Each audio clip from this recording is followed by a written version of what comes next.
Hello, my name is Patricia Bishop, and I'm the Director of Communications and Learning for IPAC, the Institute of Public Administration of Canada. People are continuing to join us, so we'll wait a couple of minutes until more have joined, and then we'll launch the session. Thank you.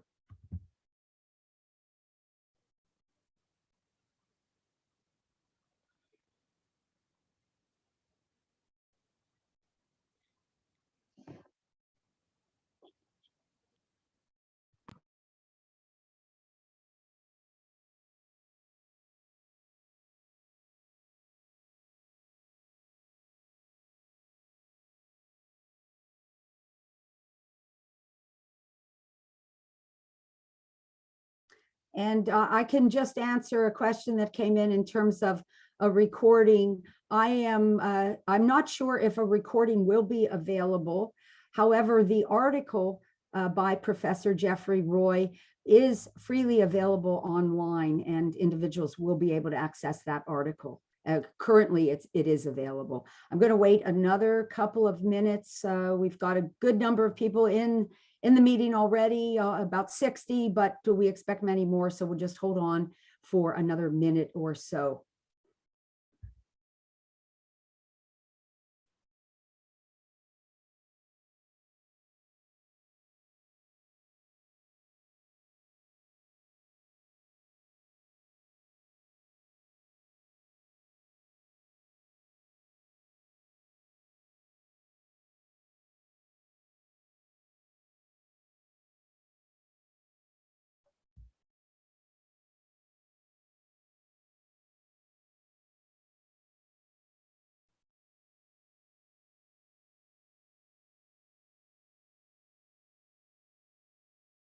Hello, my name is Patricia Bishop. As I mentioned to those of you who joined early, I'm the Director of Communications and Learning at IPAC. IPAC, as many of you know, is the Institute for Public Administration of Canada, based in Toronto. It is a national organization from coast to coast to coast, and we have people joining us across Canada. We used to call these sessions lunch and learns, but of course we realized for much of the country it's not lunchtime, so we have re-inaugurated the series as the 60-minute seminar series, where we feature academics who have done research on public administration that's been published in the Canadian Public Administration Journal, which is published by IPAC. I'd like to welcome Professors Carey Doberstein and Jeffrey Roy to this session. We are delighted to have their expertise to share with you today. And now I'd like to turn it over to Professor Doberstein. Thanks, Patricia. Hi, everyone. So yeah, I'm Carey. I'm an associate professor of political science at UBC in Vancouver, but I'm also the associate editor of Canadian Public Administration. And I lead the section of the journal called New Frontiers, which is where this article is located. And these are really short pieces of streamlined analysis that I think cover the most important and cutting edge academic research contributions in the realm of public administration. They're really meant to stimulate research and engagement with practitioners. So the article that's subject of the session today is written by Professor Jeff Roy. It's titled COVID-19, Digitization and Hybrid Workspaces, a critical inflection point for public sector governance and workforce development. So Professor Roy is from Dalhousie University, where he specializes in democratic governance, business and governance relations, and digital government reforms. He's also consulted to governments at all levels, as well as the private sector and the UN and OECD. So his most recent work, which is the focus of today's panel, is focused on digitization and hybrid workspaces, and really trying to think through the implications and opportunities for public sector organizations that, of course, precede the COVID pandemic, but for which the public health crisis really thrust into stark relief that this is an important priority for public administration. So Professor Roy will give a 20-minute overview of his research, followed by a Q&A chat with me, and then hopefully with the audience gathered today. So please jot down your notes, questions as he and we are talking. and do that in the Q&A chat function that you see at the below in the window. So take it away, Jeffrey. Okay, thank you very much, Carey. Can you hear me okay? Great, wonderful. Well, first of all, thank you to everybody for taking some time today. It's great to be with you. It's great that we have such an interesting, such a great turnout for what I think is an interesting topic. And so looking forward to the chat as well. And I'll try to be brief at the outset, which of course can be a challenge for a long-winded academic, but I'll do my best. I'm sure there are a lot of different viewpoints out there in terms of what hybrid means and what hybrid looks like going forward. You know, I've been sort of reflecting a little bit on an article that was published not too long ago in the CBC, where Linda Duxbury from Carleton University was quoted as sort of synthesizing all of these surveys that have been done during COVID about Canadian workers, primarily office workers, of course, for whom you know, there may be a hybrid option, since we all recognize that not all workers have the option to be hybrid. And Professor Duxbury kind of tried to synthesize it down in the following manner. She said that basically, and this was from about 2 months ago, March, April timeframe, in terms of where we're at now, there are about 25% of workers in office settings that actually would like to go back to the office full time. And many of them, of course, have started doing so. And I'm sure we have some people that are in the office today working from the office. About 25% of people are on the complete other end of the spectrum and would never go back to the office if given that choice. And about 50% of people are kind of in the middle, kind of looking for and expecting some sort of hybrid solution that will allow for some degree of flexibility in terms of virtual work, remote work, which of course many people have done during the pandemic, primarily from home, but that could be from other locations as well, and being in the office. And just to sort of underscore kind of the diversity of viewpoints, there were 2 articles just in the media this week, which kind of spoke to some of these issues, the importance of these issues and the challenging context that we face. The first was a Canadian article, you know, CBC, which talked about the anxiety levels that many people have about going back to in-person office settings. You know, what's that going to look like? What sort of interactions will be in place? What sort of safeguards and protocols will be in place? And of course, many of you are working through that as well.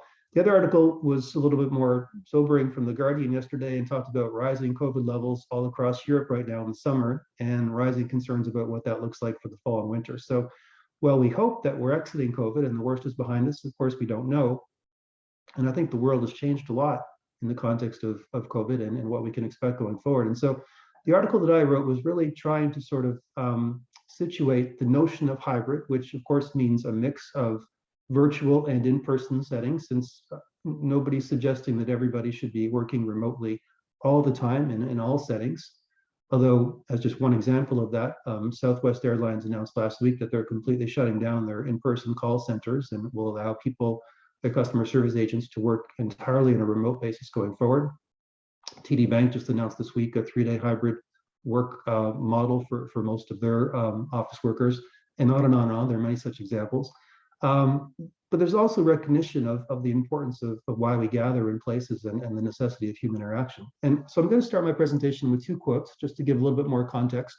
I'm going to talk about 3 principles and then 2 research questions. So this topic, or this talk, I guess, if you will be a little bit of an applied context in terms of some of the observations that I've seen in the workplace, stemming from interviews with senior managers of different government levels, stemming from interactions with my own students in our mid-career MPA-M program, as well as students that have had summer internship experiences within the public sector in our MPA program, and hopefully some of them are here today as well. So the 2 quotes that I think kind of situate some of the tensions and pressures around hybrid. One from a well-known individual, Elon Musk, of course, the founder and president, CEO, and everything else of Tesla, who in the last week or so, really sort of lamented the notion of hybrid work and remote work, and basically demanded that everybody return to the office if you're working for Tesla. Quoting him here from an article, he asked employees to stop phoning it in, quote unquote, and get back to the office. And if you want to pretend to work elsewhere, please do so.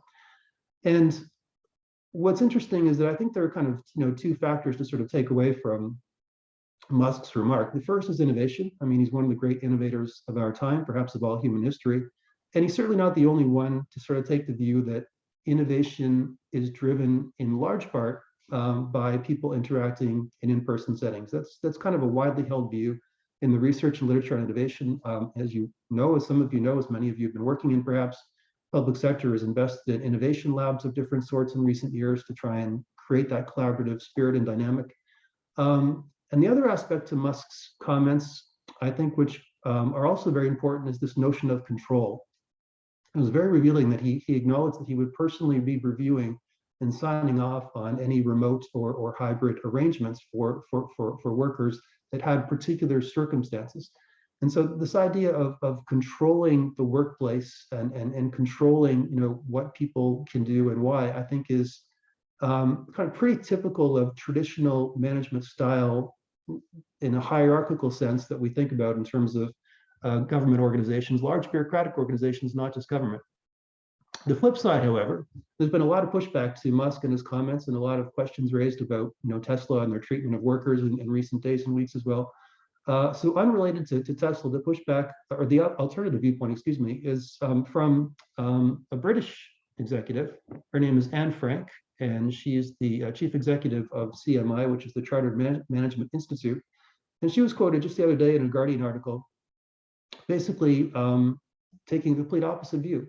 This is the quote from the article. She says, "Command and control isn't the way we work now. The pandemic has knocked presenteeism on its head. Work should be output focused about what you do, not where you do it." And I think there's a lot of viewpoint, a lot of support for that viewpoint. Shopify in Ottawa has sort of declared the era of office centricity to be over and allowing workers to have a great deal of flexibility, as is the Bank of Canada as a public sector example. I mentioned TD a moment ago. And this despite the fact that the president of Shopify has written and spoken quite eloquently about his own mental health struggles, about being an extroverted manager, being stuck at home for large portions of the pandemic.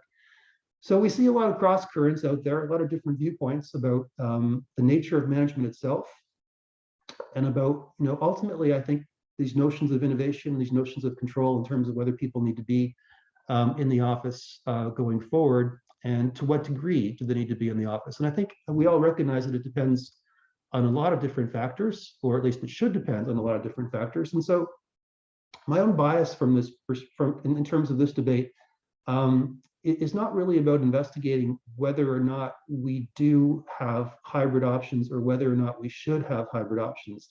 My own bias is that we absolutely need hybrid options going forward. And it's very much part of a value proposition in terms of ensuring that government remains a competitive employer, because we see hybrid options expanding and accelerating in the private sector.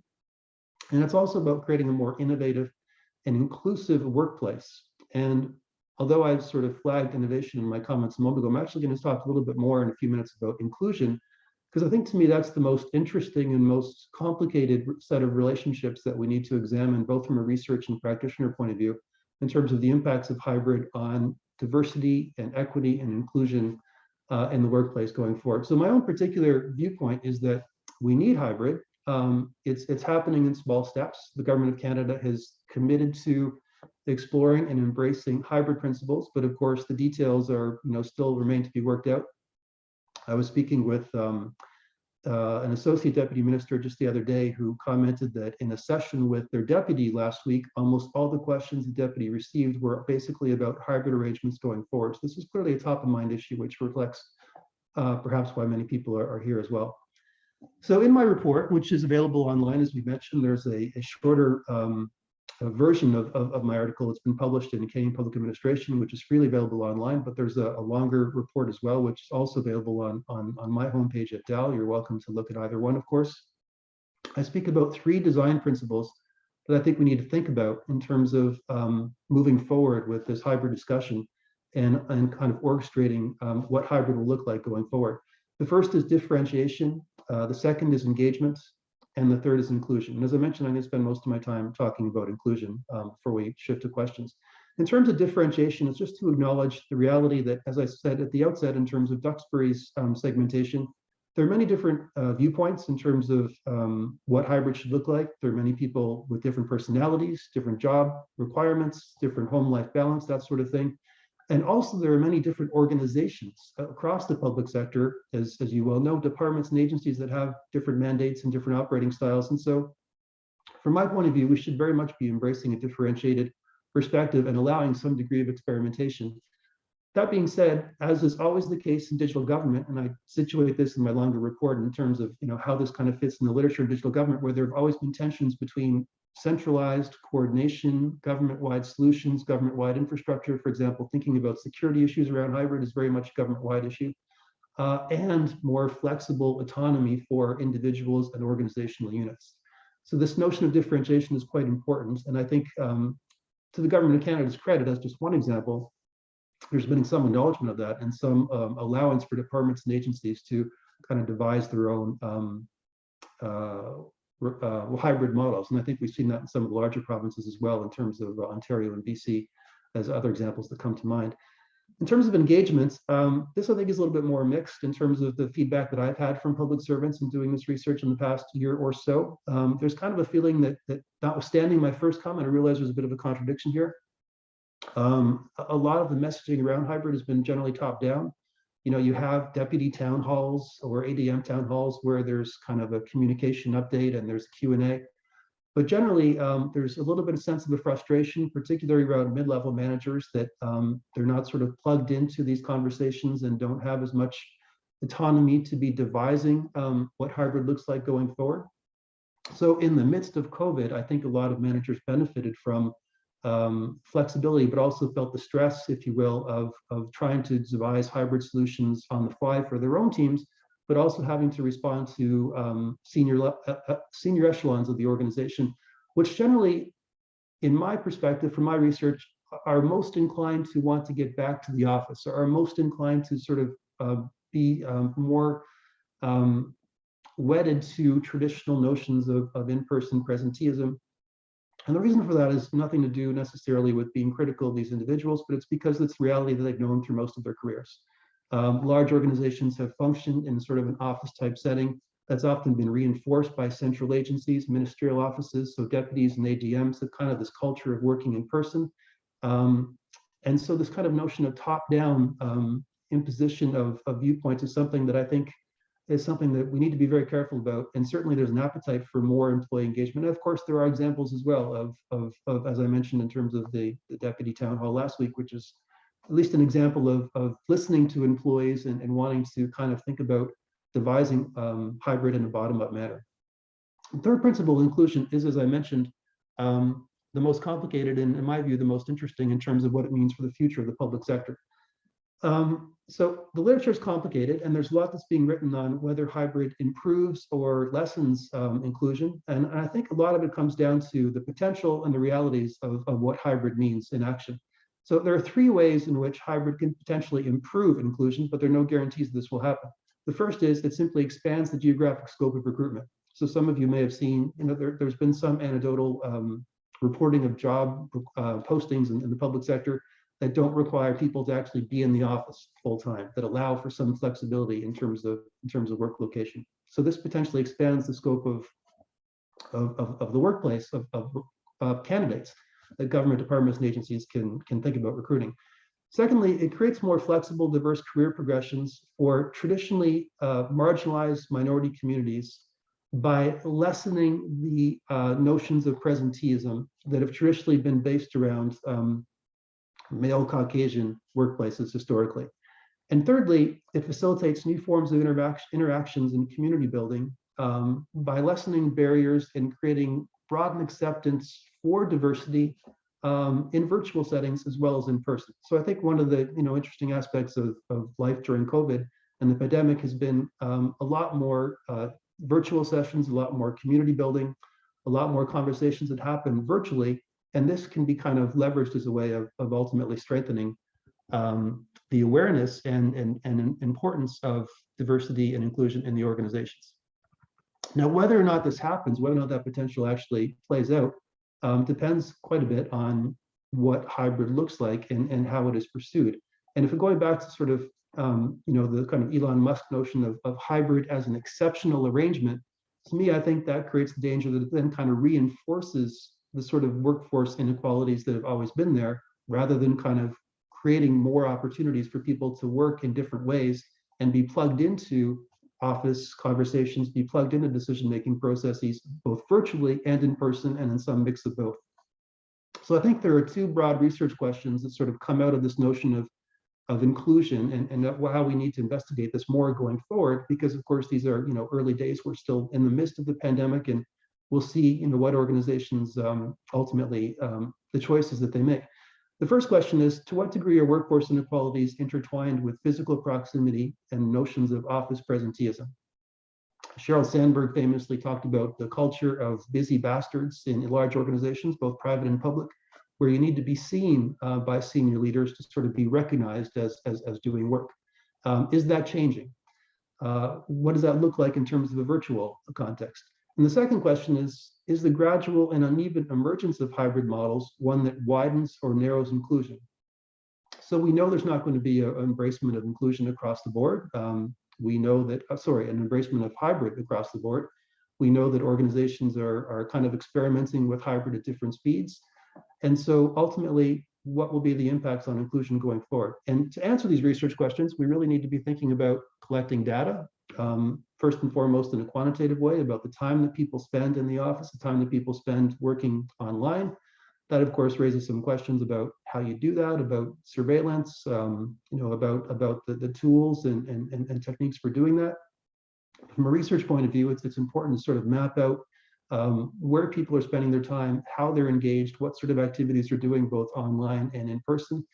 It's also important to sort of think a little bit about the flows, the workflows, the patterns of interactions that people have, again, through virtual processes versus in-person processes. That, I think, is both quantitative and qualitative in terms of speaking to people about their feelings, their emotions, whether you're introverted or extroverted, how you feel about being engaged in virtual decisions, things that you might be missing by not being in the office.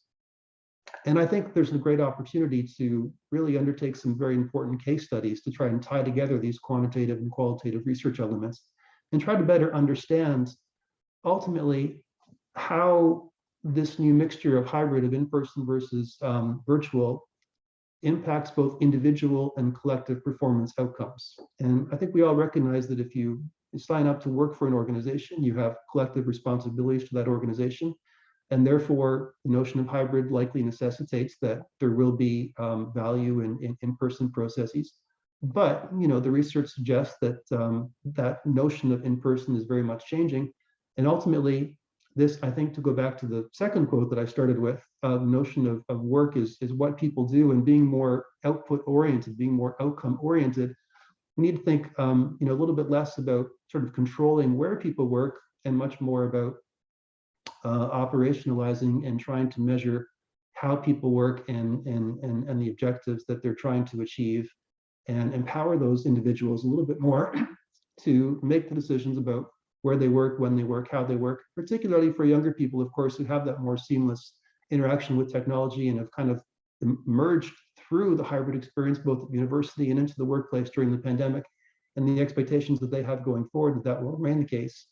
There's a lot to learn. Hopefully these research questions and this sort of initial sort of scoping out of some of the interrelationships that we see between hybrid and between inclusion have stimulated some ideas for you going forward, either as researchers or practitioners. So with that, I will leave it there and look forward to questions and conversation to come.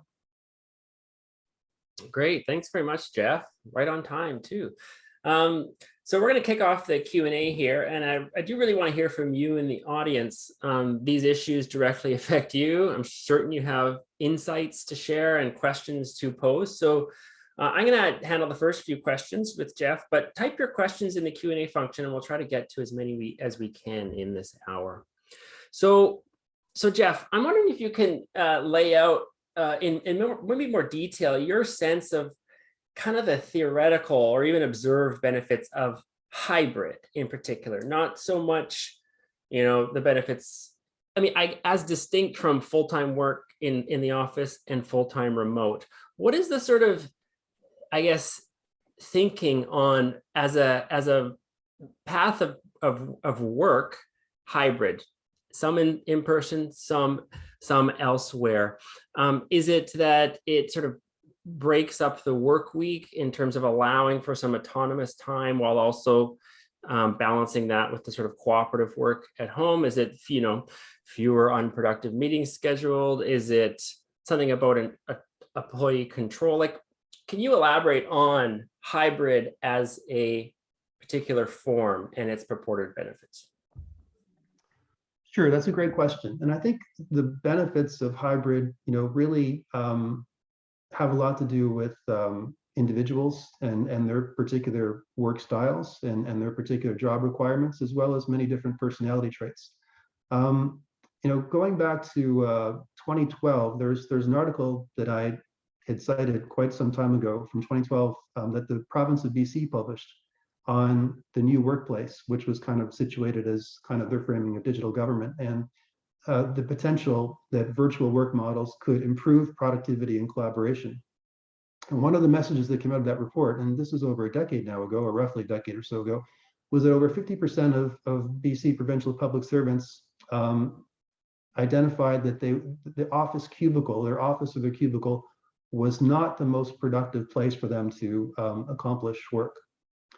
And I think when you think about how technology has evolved since, in terms of mobile devices and better internet infrastructure and that sort of thing, a lot of it does come down to individual empowerment for people to choose how best to accomplish particular tasks. So, even before COVID, I've often said that, and if you look at our 20-something MPAs doing the program, they live a very sort of hybrid life during their master's degree in terms of spending some time on campus, some time in the classroom, some time working at home, all kinds of crazy hours.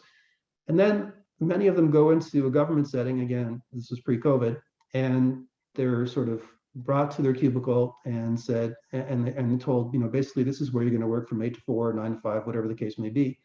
And it's often a very stifling environment. Now, in fairness, there are some students that actually kind of welcome that transition because it kind of brings more structure to their life. And so I'm not suggesting that everybody's kind of looking for a kind of a hybrid type pattern of more tailored and flexible hours. But many people are kind of expecting to have that degree of autonomy to kind of choose their own patterns. There's also a gender issue where a research study that was done by a UK foundation just a couple of months ago, the findings were published in The Guardian, spoke about how women were basically facing a much greater burden of balancing home work-life responsibilities in an office environment, which is something that needs to be accounted for as well. So there are a lot of different factors that go into basically, and sometimes I kind of joke that what we need is an algorithm that sort of takes somebody's personality, somebody's individual job requirement, and then their collective team responsibilities, and then works out exactly what their what their hybrid arrangement should be in terms of the work week, in terms of where they work, when they work, et cetera. And in the absence of that sort of algorithm, I think it's really important to have conversations. It's really important that people feel empowered to be part of a conversation about what are the trade-offs between their own individual flexibilities that they're looking for, and also kind of the collective responsibilities that they have to contribute to different requirements. And just to come back to the comments at the outset around innovation and control, there really has been quite a long-standing debate in the literature around innovation and virtual collaboration about ultimately, whether or not innovation is truly driven by physical proximity, or whether it can be replicated or even improved through virtual settings. And I think one of the big changes during the pandemic is it has made so many of us so much more comfortable to interact, however imperfect we are, and whatever the risks of Zoom fatigue and Zoom overload that we all know are quite real, in virtual settings. And so this too creates opportunities to have more collaborative, more innovative workspaces, processes to generate new ideas, to brainstorm, to involve people in decisions, then constantly having to replicate that in traditional in-person office settings. Great, thanks, Jeff. So you draw upon a number of comparisons, when you're talking about the shift to hybrid or even fully remote from the private sector. So I'm wondering if there are any special or unique aspects of work in the public service that makes taking these learnings or guidance from private sector organizations more challenging. Like, for example, we often talk about, there's a greater importance of process in public sector settings than perhaps in the private sector. So, I mean, to your mind, what are the constraints, like the particular constraints that public sector leaders are under in this context that private sector counterparts don't face? And how is that kind of shaping their thinking on this? It's a great question again. And I would just say at the outset that I think one of the risks for government, which is really important to underscore, is the fact that hybrid does seem to be accelerating a bit more quickly in the private sector than in the public sector, where I think there's a bit more ingrained resistance to that notion, although I realize that's a very broad and general statement, because there are certainly many private sector organizations, and that's not just Elon Musk, that are kind of pushing back on hybrid as well. So there are different viewpoints in both sectors.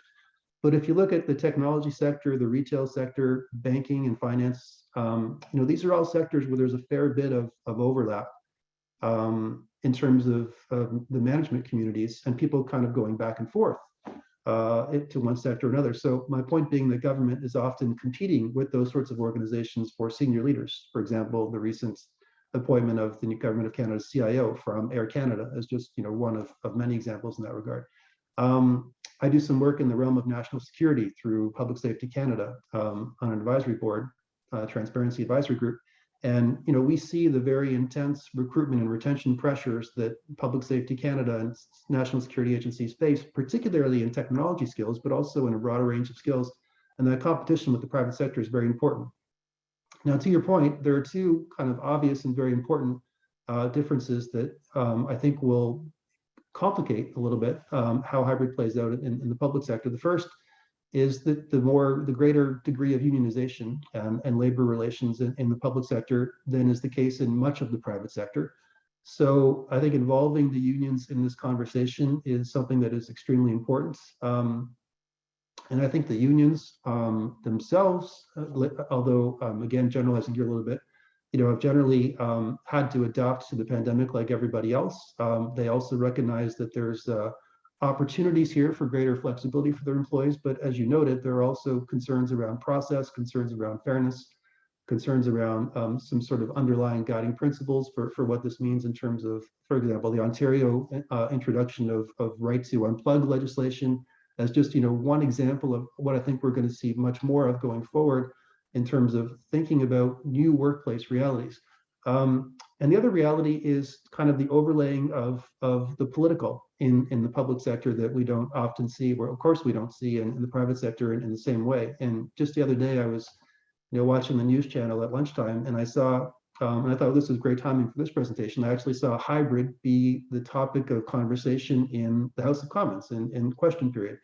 The Government of Canada defending a hybrid model for Parliament and the Conservatives at the time happened to be the Conservatives, kind of criticizing the model, saying people should be back to work in person in Parliament, doing the important work of parliamentarians. And I think that's a really important debate, and ultimately, one that I think will kind of shape the degrees of freedom that senior public servants have in terms of being able to afford hybrid flexibilities within the workplace. And ultimately, where I come down in that debate, and I don't think this is partisan, because I think there's been across all political ideologies in Ontario and in Nova Scotia, in terms of our progressive conservative government, there's been some recognition of the importance of hybrid going forward. But I think it's unfortunate if the issue is framed as hybrid essentially kind of being a luxury good or kind of inappropriate, because as the point was made in Parliament, Parliament's a workplace like every place else, and ultimately, you have a lot of local councils who have been working almost exclusively on a virtual basis through the pandemic, and have learned a lot about how to interact and be part of virtual processes. So I think it's important that the political institutions, the legislatures at all government levels, kind of try and capture some of that learning and build that into their own processes, so that in turn can have some infusion into the public service, again, at all government levels. And that interaction between the political and the public service, the legislative and executive, will, I think, be one that obviously shapes hybrid going forward in a way that is kind of unique to government versus the private sector. Great. I'm just going to ask one more question before we go to the chat. So have you observed much anxiety among public servants in your research with regards to digital workplace surveillance, I guess you could say, during the pandemic when it was like 100% remote, but we would expect it to continue in a hybrid context. The reason I ask is that, organizations in the private sector have not been particularly shy about introducing software to monitor productivity remotely, whether it's sort of keystroke monitors, internet use monitors. Some are like really bizarre, random camera capture from your computer to check that you're at your desk, or any other mechanisms to incentivize productivity when working outside the traditional office. So is this a conversation that needs to be had about what is too intrusive in terms of work surveillance versus what is legitimate? Has that popped up at all in your research? It has. Now, I have to be clear, I don't have sort of definitive data on kind of surveillance patterns within the government workplace at home versus in the office, but I've certainly heard that concern be expressed anecdotally by many different public servants. And a lot of it, I think, comes down to the work style of their manager. So I remember, one young public servant in one of our certificate programs last year basically commented that her manager kind of wanted to know almost where she was at all times, and even when they were kind of off to the kitchen to get a snack type thing. So I do think, again, it comes down to kind of this notion of empowerment versus control. There's been a lot of anecdotal reporting about, as you alluded to, Carey, private sector organizations introducing surveillance technologies to try and kind of track how much people are spending online. Of course, there are ways in which employees can, kind of try and game that. There's been discussions about, are webcams appropriate in, call center type settings? For example, the Southwest example that I mentioned, if hypothetically Service Canada call centers were to go to primarily virtual, what sort of tools would be put in place to monitor the amount of time that people are on calls or what they're doing, that sort of thing. A lot of this is not new, though, however, because even if you think about call center environments, these same questions have been there in terms of the techniques that, the tools that the people use that kind of track the amount of time that they're interacting and talking with clients, the recording of conversations that have been used in customer service settings for quite some time. So broadly speaking, I think there's been I sense in the public sector, at least in Canada, sensitivity to this issue, but we're also, very early days. And I think that as hybrid gets kind of rolled out and formalized, there will need to be some broad sort of policy parameters around ultimately how people's work gets tracked. Because as I mentioned a few moments ago, we actually do need this data as well to kind of better understand how these new workflows are playing out, but also respecting people's privacy and autonomy. And I just kind of view that as kind of more of an extension of the debate that we've basically been having for well over 10 years now, really since the advent of Blackberries and people getting mobile devices that kind of started to erode the barriers between office work and professional work and personal lives, and how people manage that interaction, of course, is sometimes very personal and sometimes it varies across organizations. But all to say, it is going to be an important part of the conversation around hybrid going forward. I just don't think it's one that's entirely new. Great, Jeff, thanks. So I'm going to try and fuse together a couple questions in the chat. So Iga, sorry for the pronunciation, has asked about efficiency, and that was the first question. And then I see the latest question from Shannon is really about maybe perhaps how that questions of efficiency then make their way down to how citizens have been impacted with respect to a shift to remote or hybrid. So I mean, do we have a sort of consolidated answer about efficiency and ultimately the impact on services that we've experienced in the last 2.5 years? It's a really good question, and I'm not sure that we have any sort of definitive answer on how efficiencies, and especially in terms of service delivery, has been impacted. But I think that we can say a couple of things. One, there's been clearly an acceleration of digital channels in terms of many aspects of service delivery that simply has been unprecedented, and so a lot of COVID relief programs and a lot of programs that even weren't related to COVID that in the past might have been delivered, in person or in different through different channels by mail, have been shifting to more readily digital channels. So I think there's an opportunity to kind of learn from and benefit from that digital impetus. And I know that in Canada, the Joint Councils have been doing a lot of work on trying to sort of figure out how to do that and develop an omni-channel approach that is at least digital first, recognizing, of course, that one of the issues that we've realized during the pandemic has been that if you're going to have a digital first strategy, you need to have basic infrastructure for all Canadians to be able to access online. So not only are there in some cases physical or cognitive disabilities to contend with, but sometimes there's like a lack of basic infrastructure in terms of people not having high-speed internet, especially in rural and remote communities. So that's part of the conversation as well, which is, I think, necessitated a lot of new investments in digital connectivity in a way that I think is very positive and will pay dividends going forward. In the short term, it does raise the potential of a little bit more of an urban-rural divide in terms of the quality and reliability and affordability of the infrastructure, which in turn can have an impact on ultimately service capacities as well. The other thing I would say in terms of service innovation going forward is that really during COVID, the emphasis understandably has been sort of on trying to provide benefits and in some cases existing or new programs in an urgent manner and try to introduce digital channels to do that. And in many cases, that's been a process that's been somewhat rushed and somewhat kind of focused on just kind of getting the job done versus taking a step back and being more innovative and thoughtful around how to, for example, use mobile apps better to better roll out government information. What lessons can we learn from the COVID alert app or from the vaccine credential passport systems that many provinces used, or ArriveCan? That's been kind of a struggle for many people in terms of its usability. So I think it's also important to think about how public sector organizations need to have some capacity to step back from kind of the day-to-day interactions and pressures of delivering these services and programs, and trying to sort of kind of focus a little bit more on kind of innovative design, things that were very much part of the conversation around service innovation before COVID, but I think have taken a back seat over kind of the necessity of just simply, the urgency of the moment. And so, to come back to the point about efficiency, I think going forward, as has always been the case in terms of service delivery channels, there will continue to be some tension between efficiency and cost savings, and innovation and being more citizen-centric going forward.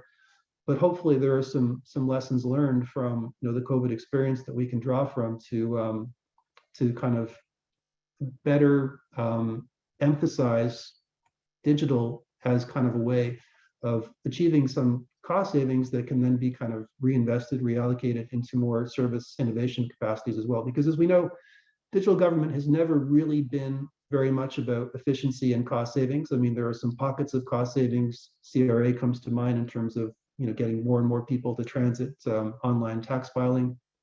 But generally speaking, there are always new costs associated with technology as well, whether that's security related or whether that's again, new innovative channels more aligned with mobile or new opportunities that could emerge in different areas of technology. So the reality is that there will always be that tension between cost and efficiency on the one hand and innovation and investments on the other. Great.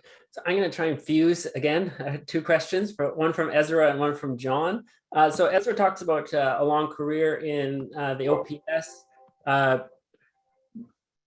very productive at home, but also recognizes the benefits of the kind of sort of the intangibles of working in an office, and what that means for the kind of spaces we think are going to be most beneficial for going forward in a hybrid context, however that may look. And John kind of speaks to that, which is from a kind of real estate and building of offices perspective. I mean, what is that going to look like? What is this going to apply for office demand, the reconfiguration of office space, even the equipment that need to be considered by public sector leaders as we sort of move to this transition? So trying to fuse those two, what will the in-person offices look like that can still kind of capture those intangible benefits of improvised chats, while also not, having a half-empty building that people visit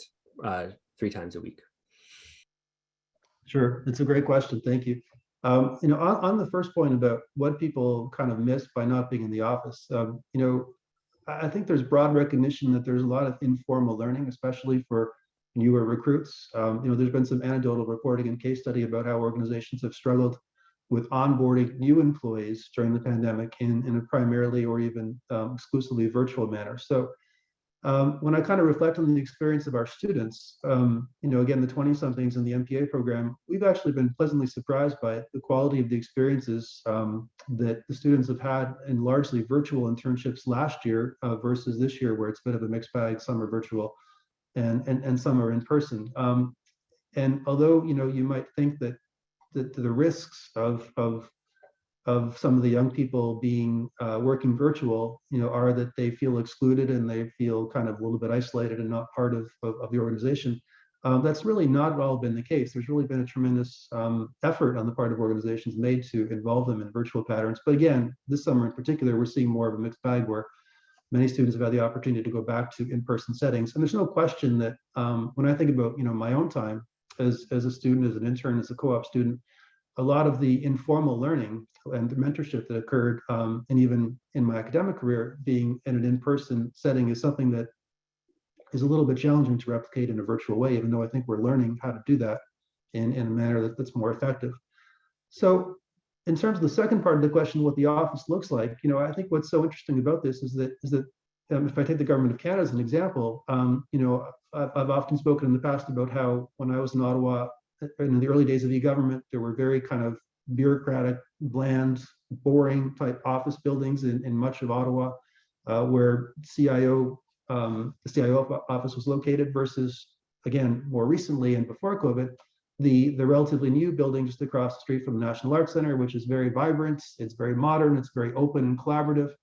The question now becomes, what do you do with that sort of building, post-COVID? How do you kind of keep the innovative elements of that space, but also make it safe for people to feel that they're comfortable coming back and interacting in an in-person setting? And of course, part of that will be dictated by what happens with public safety levels and whether or not COVID, the variants, reemerge going forward. But there's quite a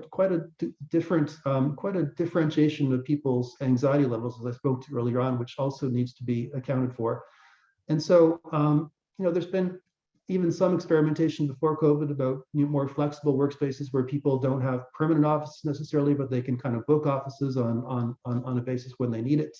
So I think there are ways of kind of redesigning collaborative settings. And to me, the bottom line is, because of course, I can't speak to all the details, and nor do I have the competencies to do so, is I think that there's an important need for kind of interdisciplinary thinking around kind of redesigning office settings. And I would point, if you're interested in this topic, I would point to the banks as in Canada, but also elsewhere, where there's been a lot of kind of online reporting about how hybrid offices have been already kind of redesigned to allow for people to gather together, but also kind of to provide more health and safety protocols.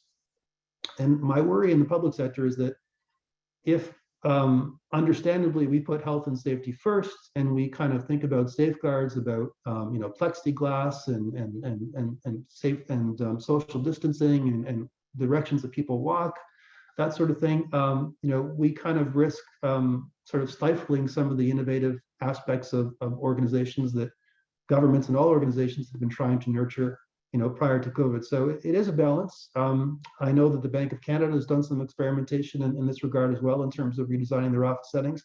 I think we're just kind of on the cusp of what that looks like going forward. And the final point I would say is, for cities, this is a really important debate that also will factor into urban planning and real estate uses more generally. It's important to point out that even before COVID, the government of Canada had embraced remote work and more work at home as part of their climate change strategy, as part of a more green government. So there was kind of this climate change impetus for creating more flexibility, because of course we all know that commuting in large cities, and Toronto's the most egregious example of this, is the key challenge to not only climate change, but also a key inhibitor of quality of life in terms of people spending time to and from the office in cars and or on public transportation. So I think there are pros and cons. There are opportunities and challenges. I think understandably, the downtown business community has been anxious to get people back to offices and as quickly as possible, and would like to see that return to normalcy. But if you look at what's been reported on foot traffic in Toronto, Montreal, Vancouver, we're just not seeing a return to pre-pandemic levels. So I think there will be some disruption and some adaptation that occurs, but also some opportunities to, kind of rethink notions of satellite offices. The BC government has created satellite offices just outside of Victoria for people to work pool. And this is something that was started even prior to COVID. So to kind of change the commuting patterns of how the Victoria, region kind of functions is, I think, one example of what we'll see more of going forward. And, again, there are opportunities in terms of cost versus innovation that governments need to think strategically about, which I think will kind of necessitate a kind of collaborative interdisciplinary approach that will bring together. One of the things I say about COVID and about hybrid in the report is much more so than in the past. I think it really necessitates kind of a bringing together of digital strategists, people that think about digital infrastructure, human resource systems and experts, and people that think about HR policies, but also, thinking about other sports and other forms of infrastructure, such as real estate, such as land holdings, things of that sort, to kind of create a more integrative lens about ultimately what the public sector looks like in urban settings, and also in terms of urban-rural synergies, where we've seen some emergence of interest of rural communities benefiting from people having more of an interest in remote work and more flexibility to do remote work, at least in certain settings. So I think there are lots of trade-offs, lots of opportunities, but this is all part of kind of the conversation around smart city development, which I think will also be one aspect of this hybrid conversation, which is very important. Great, thanks.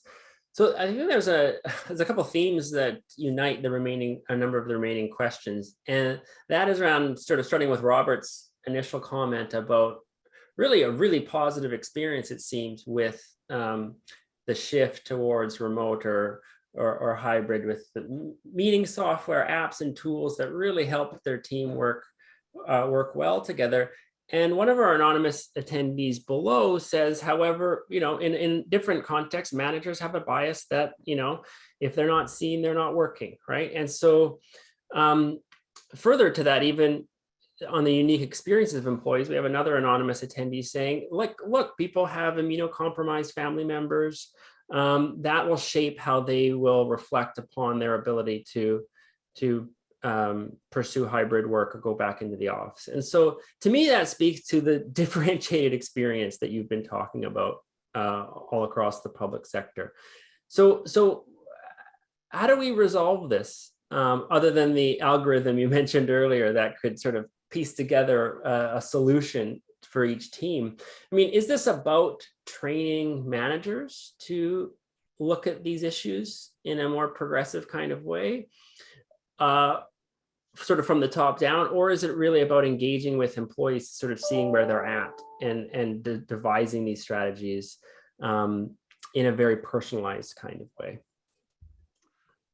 Yeah, it's a great question. And ultimately, I think that it really comes down to, I mean, I'm simplifying, of course, but it really comes down to two important dimensions to what's required here. The first, conversations. People need to feel that they're being engaged, that they're being listened to. And generally, one of the sort of points that I've been inspired by throughout COVID in terms of my own research, and quite honestly, in terms of my own organization as well at Dell, has just been kind of, the degree to which managers, or in my case, directors and deans, have wanted to reach out and to listen and sort of, be empathetic to what people are going through. So the point about having immunocompromised individuals at home, or themselves perhaps being immunocompromised and therefore having concerns about going back to the office, are all very legitimate and very important decisions that basically will impact the relationship between somebody's anxiety level and their ability to be productive and their ability to interact with others. And so I think in the midst of COVID, at the height of last year and to some extent this winter as well, mid-level managers, I think were the most stressed and pressured because they were trying to do that, largely speaking, and provide that flexibility and support. But they were also starting to kind of feel, the pressure that, you just spoke to in one of the comments from above, and that is, kind of some gentle pressure to kind of get back to the office, and also somehow some of that can feed down politically. I will say, though, however, that generally I'm more optimistic than pessimistic. That, again, to come back to my my lens on the world of public safety and national security, an area that has been traditionally the most hierarchical and secretive of government, where in-person presenteeism is extremely important, and to some extent remains important, because there are certain top secret files and their classified information that still can only be shared in-person settings, even on servers and remotes that are in person, as opposed to sharing that outside through different devices and what have you.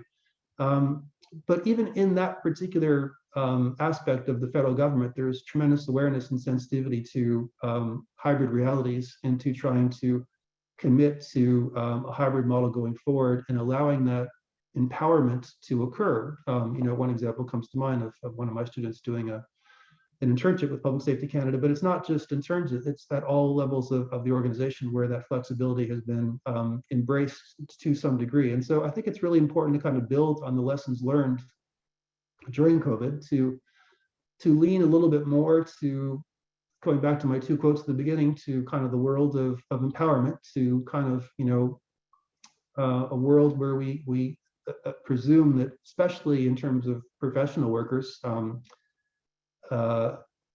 they have kind of the best sense of exactly how they can accomplish their tasks, and what that looks like, but also be sensitive to the fact that for those individuals that don't have the luxury of making those choices, this could present some new challenges as well. So we need to be thoughtful and inclusive about kind of redesigning the workspace to be fair and encompassing. But ultimately, I think it comes down to conversations on the one hand, and involvement, and then it comes down to providing sort of the new architecture, both in terms of technology and in terms of policies, that will enable managers to feel comfortable codifying hybrid solutions on an ongoing basis. And this, to me, is why I think political support for hybrid solutions is extremely important.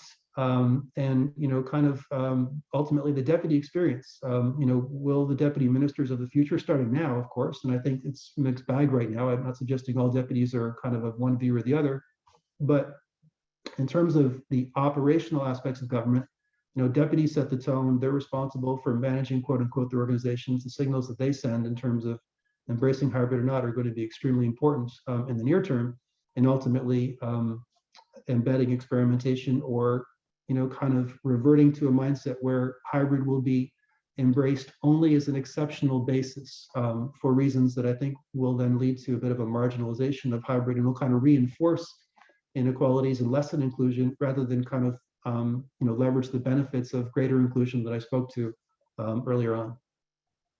Great, thanks, Jeff. And as it happens, you, in a kind of roundabout way, answered the remaining question in the Q&A about geography, and how that may shift perspectives, right? When you spoke to how certain jobs in, say, the National Capital Region or a provincial territorial capital may, in some ways require in-office work associated with the, high security documents, etc.